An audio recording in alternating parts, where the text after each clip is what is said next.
Hi everyone, বৃষ্টিতে সবার কি অবস্থা? ঘূর্ণিঝড় রেমালের কারণে গত 2 দিন টানা বৃষ্টি পড়েই যাচ্ছিল। চট্টগ্রামের দিকে মানে সমুদ্র তীরবর্তী এলাকাগুলোতেই বেশি ঝড় ও বৃষ্টি হয়েছে। চট্টগ্রাম থেকে সিলেট দূরে থাকায় সেখানকার চেয়ে এখানে কম ক্ষতিগ্রস্ত হয়েছে।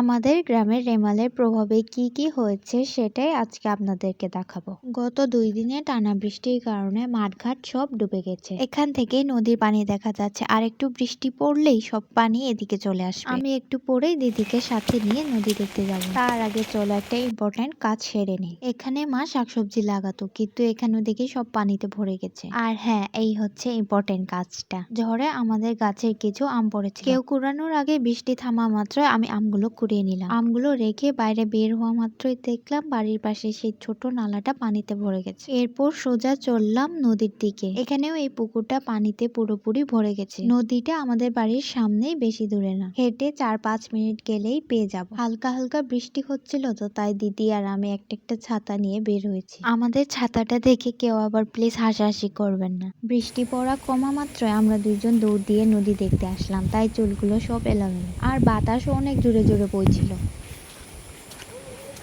এই যে নদীটা, বৃষ্টির জন্য নদীর পানি এত বড় হয়ে গেছে। ছোটবেলায় নদীতে অনেকবার গোসল করেছি। নদীর ধারে থেকেও প্রতিদিন নদীর দেখা পেলেও সাঁতার কাটতে পারি না, একথা শুনে কিছুটা অবাক লাগবে। সত্যি সাঁতার কাটতে পারি না। ছোটবেলায় যে কেন শিখিনি সেটা নিয়ে এখন আফসোস হয় অনেক। আমাদের এই নদীর আবার কোনো সেতু নেই, নৌকা দিয়েই নদী পার হতে হয়। নদীর পানি এখনো উপচে পড়েনি, আর একটু বৃষ্টি হলেই সবগুলো পানি উপচে আমাদের দিকে চলে আসবে। যখন বৃষ্টি পড়া বন্ধ হয়ে যাবে তখন নদীর পানি অনেকটা কমে যাবে, আর তখন আবার নদী ভাঙন দেখা দেবে। আমাদের দুজনের কারোর ছাতাই ভালো নয়, একটার চেয়ে আরেকটা পচা। এতই জোরে বাতাস বইছিল যে দিদির ছাতা উল্টে গেছে। আমার ছাতাটা হলো বুড়ার ছাতা। এটাকে অনেকেই বুড়ার ছাতা বলে, কেন বলে তা জানি না।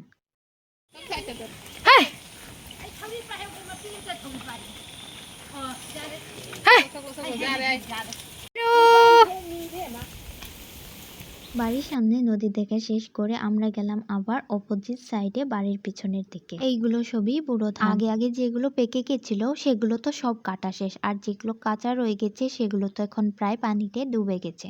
আশেপাশে কিছুক্ষণ দাঁড়িয়ে দেখলাম, যেদিকে দেখি শুধু পানি আর পানি।